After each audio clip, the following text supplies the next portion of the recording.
कि उन्होंने जो कहा है, क्यों कहा है, किस लिए कहा है, सवाल का जवाब तो वही बेहतर देंगे। लेकिन इतिहास गवाह है इस बात का कि टीपू सुल्तान जो थे वो मर्द मुजाहिद थे।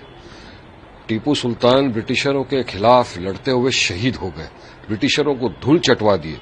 जब वो शहीद हुए थे 1-1.5 घंटे तक ब्रिटिश सोल्जर आर्मी उनके नजदीक नहीं जा रहा था।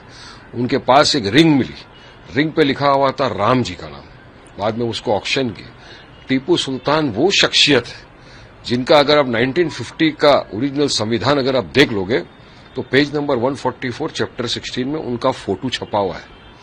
उसके बाजू में झांसी की रानी लक्ष्मीबाई का फोटो छपा हुआ है और वहां सिग्नेटरीज कौन है?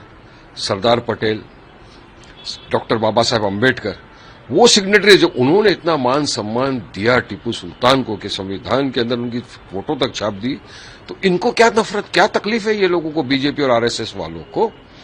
एपीजे अब्दुल कलाम आजाद ने टीपू सुल्तान की तायीद की थी। महात्मा गांधी ने अपनी इसमें किताब में लिखा था टीपू सुल्तान के बारे में कि वो हिंदू मुसलमान की एकता को पकड़ के चलते थे। तो इतना एक बहादुर मर्द मुजाहिद, इसका हिस्ट्री के अंदर नाम है। आपको उसके फोटो से नफरत, आपके नाम से नफरत, तो आपको मोहब्बत किससे है? ये बीजेपी आरएसएस को मोहब्बत उन लोगों से है, सावरकर से इनको मोहब्बत है, जो सावरकर ब्रिटिशरों के तलवे चाटता था, गुलामी करते थे, उनकी माफीनामे लिखते थे ब्रिटिशरों को। 6 माफीनामे लिखे सावरकर ने। ये बीजेपी आरएसएस को मोहब्बत किससे है? गोडसे से, जिसने father of the nation Mahatma Gandhi का कत्ल कर दिया। अब आप सोचिए, क्या ये लोग डॉक्टर बाबा साहेब अम्बेडकर, सरदार पटेल, एपीजे अब्दुल कलाम आजाद, क्या उनसे बड़े हो गए क्या ये लोग? आप तो बोलते हो ना वारिस भाई, वारिस पठान अगर बनना है तो आप अब्दुल कलाम जैसे बनिए, उनको तो आप मानते हो। तो उन्होंने तो तायीद की टीपू सुल्तान की।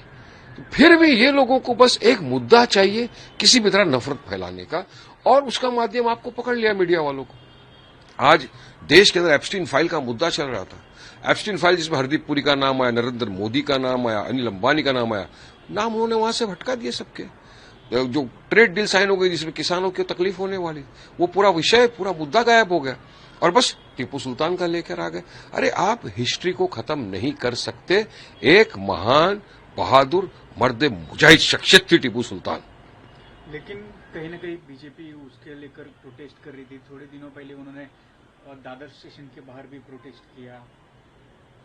ये बीजेपी की तो आदत है ना, बीजेपी की आदत है कि उनसे मोहब्बत करते हैं वो, जैसा मैंने बताया कि जो माफीनामे लिख रहे थे, जो ब्रिटिशरों की गुलामी कर रहे थे, उनसे मोहब्बत करते हैं।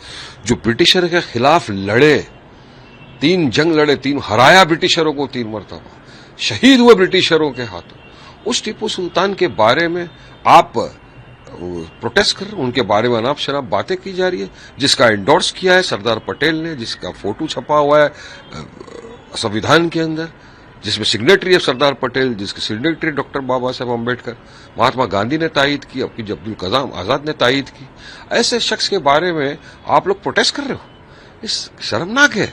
इनको सिर्फ नफरत फैलाना है और संविधान का गला घोटना है, बस यही आदत पड़ गया बीजेपी आरएसएस का।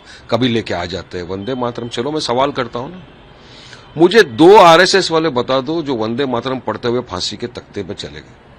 2 आरएसएस वालों के नाम बता दो जो वंदे मातरम बोलते हुए जेल में चले गए। नहीं है, मगर बस इनको ध्यान भटकाना है, नफरत फैलाना है, तो इसी तरह की बकवासबाजी करते हैं।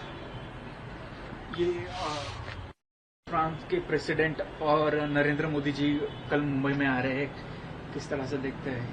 शायद मैं देखा मुंबई को। मैं तो चाहूंगा कि फ्रांस के प्रेसिडेंट बार-बार आए, दूसरे भी प्रेसिडेंट बार-बार आए और नरेंद्र मोदी रोज आए यहां पर, ताकि आज हम देख रहे हैं रास्ते के ऊपर साफ सफाई का अभियान चल रहा है, क्लीननेस हो रहा है, लॉ एंड ऑर्डर का बराबर से काम चल रहा है, हर जगह स्ट्रीट पोल लाइट का बराबर से कलरिंग हो रहा है, काम हो रहा है और पूरा ट्रैफिक रेगुलेशन हो रहा है। ये तमाम चीज तभी इनको याद आती है जब कोई फॉरेन डिग्नेटरी आ रहा होता है या भारत के प्रधानमंत्री नरेंद्र मोदी आ रहे होते हैं मुंबई में। तो मैं तो चाहूंगा मोदी जी रोज आओ, इनको काम पे लगाओ, काम काज देखो आज हो रहा है बराबर से, साफ सफाई मेंटेन सब किया जा रहा है।